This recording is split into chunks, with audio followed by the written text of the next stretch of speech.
Welcome back to the channel where we play a bunch of VR games, give reviews, have a bunch of fun while doing it. Today we're reviewing the game called The Room VR: A Dark Matter. It was a lot of fun. I had a great time, bro. What'd you think? Yo, this game has interactability, it has puzzle solving. You just feel very immersed. Honestly, great game, dude. I agree. That was so much fun. We're gonna hit upon the gameplay. We're gonna hit upon why it was better in VR, and then we're gonna give our official SQAWD score. So stick around, and we'll see you guys in a bit. Squad up. Yo, squad up.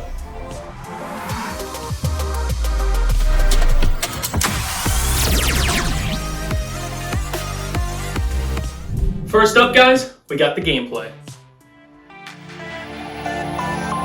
First impressions, I thought this game was going to be like some murder mystery. I was a little scared. Honestly, it takes you through this magical world where you get to look at some real life history with some magic. It's got this cool mystical effect to it. Honestly, great game.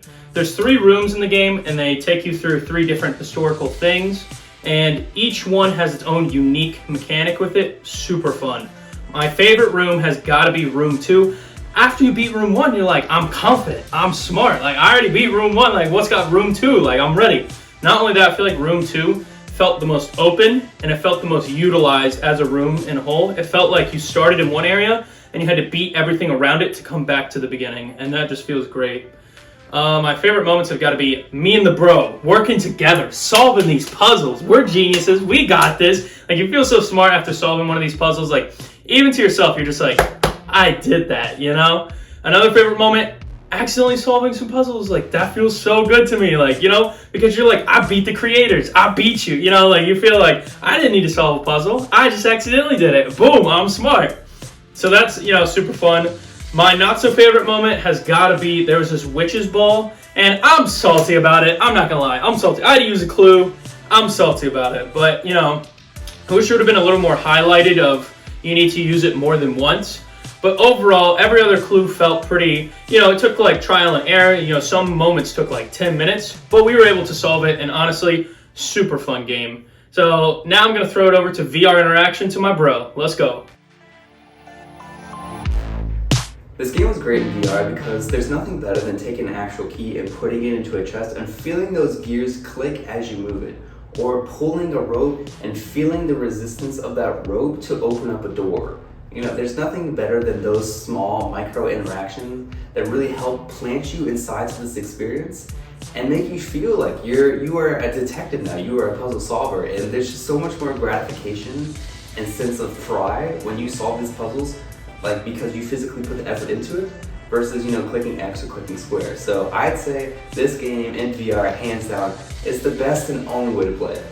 I think another really great interaction was the fact that the creators introduced this idea of changing scale, right? And within the game, you could actually shrink down into smaller models, whether it was like a clock, whether it was like a small model of a mansion or whatnot, and you actually had to solve puzzles within those small spaces as well. So it introduces this whole new paradigm of thinking and puzzle solving.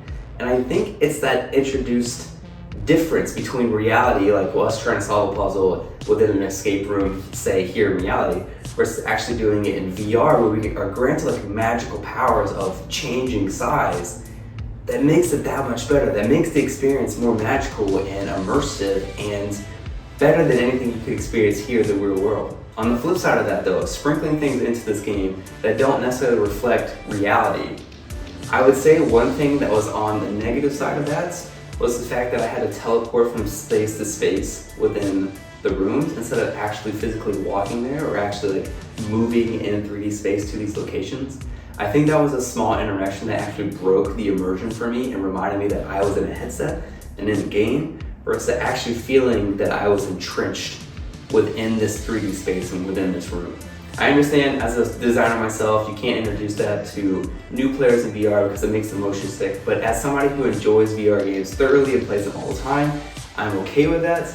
And I feel like, you know, having that option to walk around that 3D space would have made that immersion just so much better. Overall, I thought this game was still a lot of fun. I had so much fun playing with my brother and solving these puzzles together. Even though it wasn't multiplayer, we still managed to do it. And overall, thumbs up to this game. It's been a lot of fun. Thanks, bro, for that VR interaction. Honestly, this game is sick. I'm giving it a 4.8. I just freaking love this game. Bro, what you throwing at us? I'm hitting this game with a 4.6. I loved it a lot too. I think it did great on the VR interaction side. Hitting it with a 4.6. You got a 4.8. That gives us a squad score of 4.7, which is a great freaking score. I think that's the highest score we've ever given a game. Is that right?